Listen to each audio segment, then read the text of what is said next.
Change your thoughts, change your fortune. They told you to be realistic, to be practical, to play it safe. But realistic is the word the defeated use to justify their surrender, and safety, that's where dreams go to suffocate quietly. Because the truth no one tells you until it's too late, is this: your mind is the master key, and the thoughts you allow to bloom within it are either the architects of your destiny or the assassins of your potential. Look around you, everything man-made that exists, every tower that pierces the sky, every empire that rules industries, every masterpiece of art, innovation, and human ingenuity, was once just a thought. A single, solitary thought, protected, nurtured, believed in. Thoughts are invisible, silent, weightless, but they are the most powerful force in the universe when you align them with purpose and belief. It was not money that built Carnegie's steel empire. It was not connections that made Edison a titan of light, and it sure as hell wasn't luck that carried Abraham Lincoln from a log cabin in the woods to the presidency of a fractured nation. It was thought, repeated, refined, reinforced, relentless. Every man and woman who has ever bent history in their favor did so because they first bent their thoughts into alignment with a vision so strong that reality had no choice but to obey. Understand this now, and never forget it. Your outer world is a direct reflection of your inner world, not sometimes, not maybe, always. If your mind is filled with chaos, your life will be chaotic. If your thoughts are soaked in doubt, your results will scream failure. If you think like a victim, the world will show you endless proof that you are one. But if you choose clarity over confusion, if you practice belief until it becomes second nature, if you train your thoughts to obey your highest vision instead of your deepest fears, then the world shifts, the path appears, the gates open, because fortune doesn't favor the lucky. It favors the clear. It favors the disciplined. It favors the one who masters his thoughts instead of being mastered by them. There is no destiny written in the stars that is stronger than the belief written in your mind. Henry Ford once said, "Whether you think you can or you think you can't, you're right." Do you understand the weight of that? Ford didn't stumble into automotive dominance because he followed a script. He disrupted an industry because his thoughts were unshakable. When they said it was impossible, his thoughts said, "Try me." And when the world said no, his thoughts said, "Watch." So what are your thoughts saying? Because whether you know it or not, they're speaking on your behalf every second of every day, to the world, to your body, to your future. They're scripting your story before you take your first action. This is the secret the masses ignore. They obsess over strategy, over tactics, over timing, but they never stop to correct the foundation. They never stop to ask, are my thoughts in harmony with the life I say I want? Your thoughts are not passive. They are not innocent. They are the seeds from which your fate grows. Poison the roots and you'll rot the fruit. Purify the source and you'll taste greatness. But here's the trap. Most people don't even choose their thoughts. They inherit them. They inherit the fears of their parents, the doubts of their peers, the limitations of society. They're programmed by repetition and never stop to rewrite the code. And so they live in a prison built from bricks they never chose, held back by ghosts they never questioned, until one day they look in the mirror and see a stranger, broken, bitter, and bewildered, wondering where their power went, but not you, because now you know. You know the gate is unlocked. You know the bars are imaginary. You know your thoughts are yours to command, and if you want a different fortune, you don't need a new family, you don't need a new country. You don't need better weather or better odds or more approval. You need new thoughts, and you need to practice them like your life depends on it, because it does. This is the beginning of the great reversal, where you stop reacting and start designing, where you stop following and start leading yourself first, because before clarity comes chaos, before breakthrough comes pressure, before gold is molded, it is burned. The mind, too, must be reforged in fire, in discomfort, in silence, in truth. You must look at your thoughts and separate them from yourself. You must interrogate the doubts. You must challenge the lies. You must stop treating every fear as fact, and above all, you must practice. Practice belief like it's a ritual. Practice gratitude like it's your weapon. Practice discipline like it's your oxygen. Because if your mind is your garden, then repetition is the watering can. Practice daily, and the thoughts that once whispered impossible will scream inevitable. You don't become powerful by accident, you become powerful by decision, and decision begins with thought. Look back at every revolutionary who changed the course of history. Not just the tycoons and the presidents, but the dreamers, the rebels, the visionaries. What did they all have in common? They thought differently. They refused to accept the mental scraps they were fed. They chose their beliefs like a king chooses his army, carefully, purposefully, and with the intent to win. Walt Disney was fired from a newspaper for lack of imagination. They told him he wasn't creative enough. So what did he do? He doubled down on his thoughts. He envisioned a world others couldn't even see, and he built it, not with bricks, with belief, not with blueprints, with imagination. He changed his thoughts, and changed the fortune of generations. So I ask you, what thoughts are you still clinging to that are bankrupting your future? What beliefs are you defending that are defending your mediocrity? What mental habits are you practicing that are robbing you of your power? Because the longer you think like the person you used to be, the longer you delay becoming the person you were born to be. The longer you think like the person you used to be, the longer you delay becoming the person you were born to be. And who you were born to be is not ordinary. You weren't meant to drift, to decay slowly into someone who once had potential. You were not born to conform to the thoughts of cowards and critics. You were born to create, to command, to climb. But here's the truth, the brutal, beautiful truth. No one is coming to save you from your thoughts. No one is coming to replace your fears with faith. No one can hand you a fortune you haven't first earned in the battlefield of your mind. Because every fortune worth having is forged first in the invisible. Every transformation begins in silence, not applause. It begins in a private decision that the world may not understand, but one day it will witness.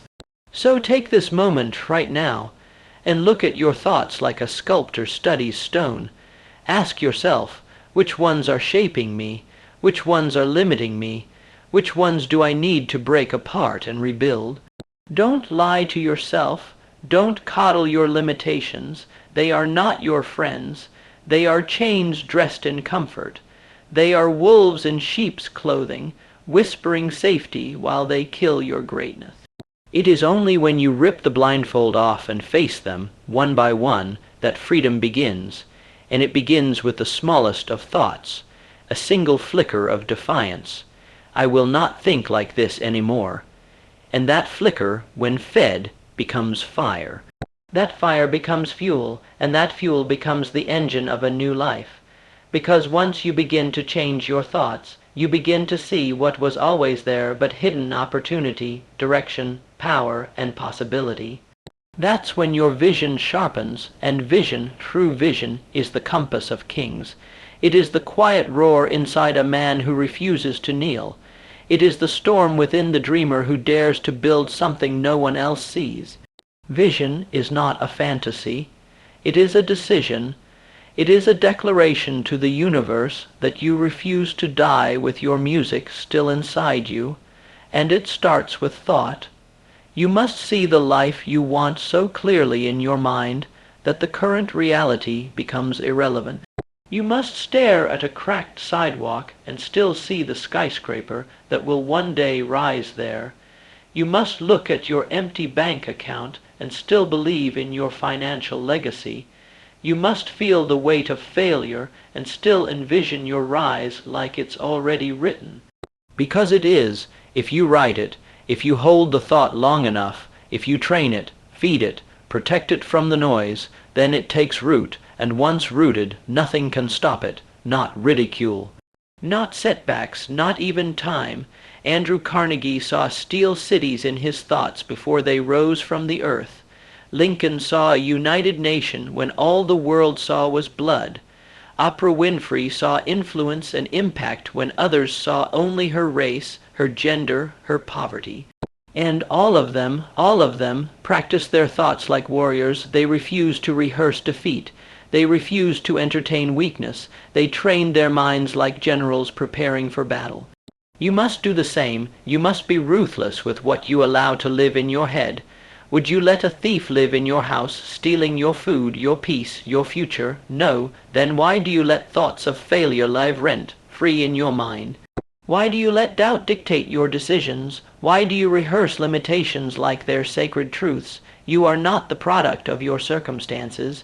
You are the product of your thinking about those circumstances. And here's the power you've been given, the one they never taught you in school, never wrote on the diploma, never mentioned in the job interview. You can think a new thought anytime you choose, at any moment. In any situation, you can rise up from the lowest point of your life and declare, "This is not how my story ends." You can say, "I am not this pain. I am the power that will transcend it." You can say, "I will choose thoughts that build me, not bury me." And when you do, the world begins to bend. This is not some mystical fantasy. It is science. It is psychology. It is the essence of human achievement. The most powerful weapon you have will never be your fists or your finances. It will be your ability to control what you dwell on, and that's the key. You don't just think by accident. You dwell, you loop, you rehearse. You become what you meditate on. So meditate on power. Meditate on impact. Meditate on a future so compelling it makes your present discomfort feel like a small price to pay. Because clarity doesn't come from avoiding the storm. It comes from walking through it, guided by a vision greater than fear. Clarity comes from choosing again and again to hold on to the image of who you're becoming, not who you've been, and that clarity births purpose. Purpose is not something you find, it's something you ignite. It's born the moment you stop making excuses and start making declarations. I will rise. I will build. I will overcome. I will leave this world better than I found it. That's not hype. That's identity. Purpose gives meaning to the grind. It fuels the long nights, the silent battles, the lonely stretches of the road. It turns suffering into sacrifice, and sacrifice into significance. But purpose needs a mind that can carry it. Not a mind addicted to distraction, not a mind that caves at the first sign of difficulty. You must train your thoughts like an elite athlete trains their body. Feed them with books, sharpen them with discipline. Challenge them with mentors and ideas that scare you. Starve them of gossip, of negativity, of comparison. You are not here to scroll. You are here to soar, and soaring begins where excuses end.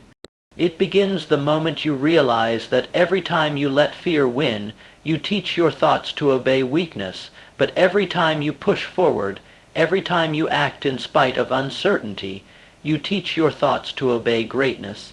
Every time you act in spite of uncertainty, you teach your thoughts to obey greatness, and once greatness becomes the language of your thoughts, mediocrity no longer feels like home. It itches, it burns. It repels you because you weren't made for comfort. You were made for conquest, of the self first and then the world. But understand this, discipline is the bridge between thought and fortune. Without discipline, thought remains a dream. A whisper, a wish. With discipline, it becomes a decree. Discipline is not restriction. It's liberation. It is the refusal to bow to momentary emotion.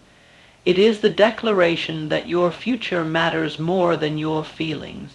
Because feelings lie, feelings fluctuate, feelings are slaves to the weather, to fatigue, to fear, but your mission, that doesn't change, your vision, that stays constant, your values, non-negotiable. The man who builds fortune doesn't wait for motivation. He builds systems. He doesn't negotiate with laziness. He executes. He doesn't ask for permission. He commands results. You must become that man. That woman, that force. You must wake up with intention, move with conviction, sleep with integrity, and discipline is what connects the unseen to the undeniable. It is what transforms thought into habit, habit into action, action into identity, and identity into destiny, because you don't attract what you want. You attract what you are, and what you are is what you practice. You cannot think wealth and practice waste. You cannot think strength and practice weakness. You cannot think leadership and practice indecision. The universe does not respond to intention. It responds to alignment, and the only way to align your thoughts with your future is to move. Move like your beliefs matter. Move like your thoughts have weight. Move like your legacy depends on what you do today. You don't rise when you feel like it. You rise because you said you would, and every time you do, you build a mind that obeys purpose over pleasure. That's how empires are born, not with fanfare, not with luck, but with relentless daily obedience to a vision forged in thought. And when that action compounds, when that discipline becomes rhythm, something sacred emerges. Gratitude, yes, gratitude, the unshakable joy that rises not from what you have, but from what you're becoming. The world teaches you to chase more money, more fame, more noise, but the wise man, the grounded man, knows that fortune begins in stillness. Gratitude doesn't mean you settle. It means you recognize. It means you train your mind to see progress before perfection, because the mind trained in gratitude is the mind that can endure. It is the mind that sees opportunity where others see crisis. It is the mind that multiplies blessings and disarms adversity. You want to be powerful, start with thankfulness, thankfulness for the struggle, thankfulness for the process, thankfulness for the chance to become. Because the most dangerous person in any room is the one who is grateful for the fight. He cannot be broken, he cannot be rushed, he cannot be manipulated by comfort, because his strength is internal. That's the power of thought married to purpose, to action, to gratitude. But the road doesn't end there, because life will test you. It will knock you down. It will throw storms you didn't expect. It will try to break the thought patterns you worked so hard to build. And that's where the next force must rise, adaptability.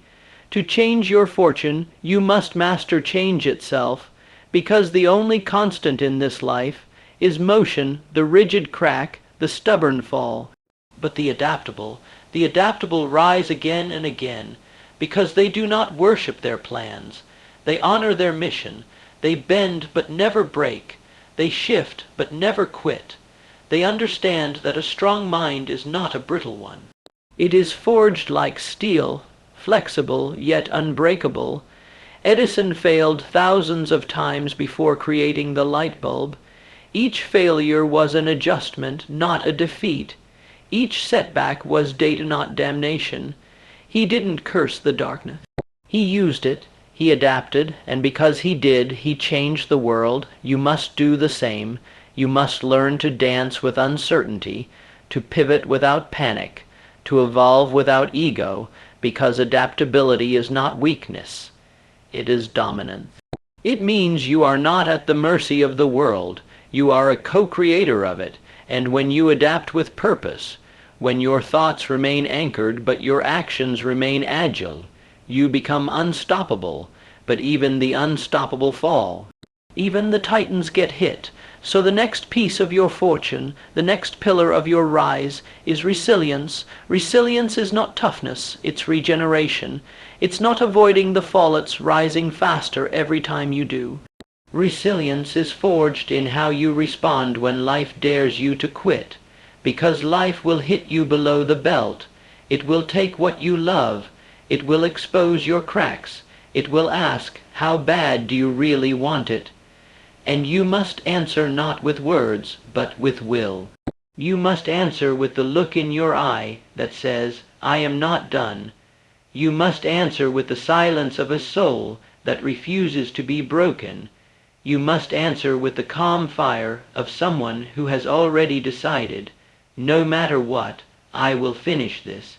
Resilience is the power to write again after rejection, to train again after injury, to believe again after betrayal. It is not glamorous, it is grit. It is not sexy, it is sacred, because every setback is a gate. And on the other side is the version of you who is waiting to be born. So let the pain come, let it teach you, let it shape you, but never ever let it define you. You are not your failure. You are the force that keeps rising in spite of it. You are not your mistake. You are the mind that learned and leveled up because of it, and you are not your past. You are the thoughts you choose today.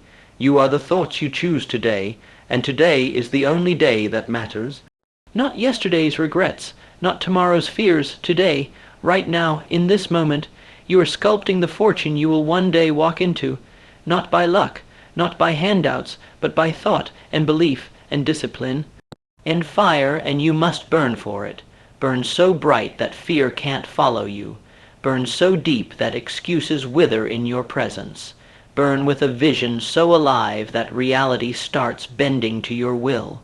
Because the truth is this: fortune does not favor the lucky. It favors the deliberate. It favors the focused. It favors the relentless mind. You must think like a champion long before you are crowned. You must walk like a leader long before they follow. You must sacrifice like a king long before you wear the crown, and no one will clap for you in the beginning. No one will see the hours, the tears, the doubts, the lonely nights where you wonder if it's all worth it. But you will know. You will know because your thoughts no longer speak the language of mediocrity. You will know because your soul is no longer available for rent. You will know because the fire inside you finally burns hotter than the noise outside you, and one day soon, the world will ask, how did you do it? How did you break the chain? How did you rise from nothing and build everything? And you will smile. Not out of pride, but out of clarity, because you'll remember the moment it all changed, the moment you stopped waiting, the moment you stopped doubting, the moment you stopped thinking like a victim and started thinking like a visionary. It all changed when you changed your thoughts, and those thoughts changed your fortune. So now the question is not, can you? It's will you? Will you demand more of your mind? Will you command your focus like a warrior unsheathing his sword? Will you tear out every lie that told you to play small? Will you think thoughts worthy of your destiny? Because if you will, if you truly will, there is no force on earth that can stop what you are about to become. No wall that won't fall, no mountain that won't bow, no doubt that won't dissolve under the weight of your will. This is your time. This is your line in the sand. This is the moment the old you dies, and the new you rises, not because of what you hoped, not because of what you wished, but because of what you decided. Change your thoughts, and you will change your fortune forever.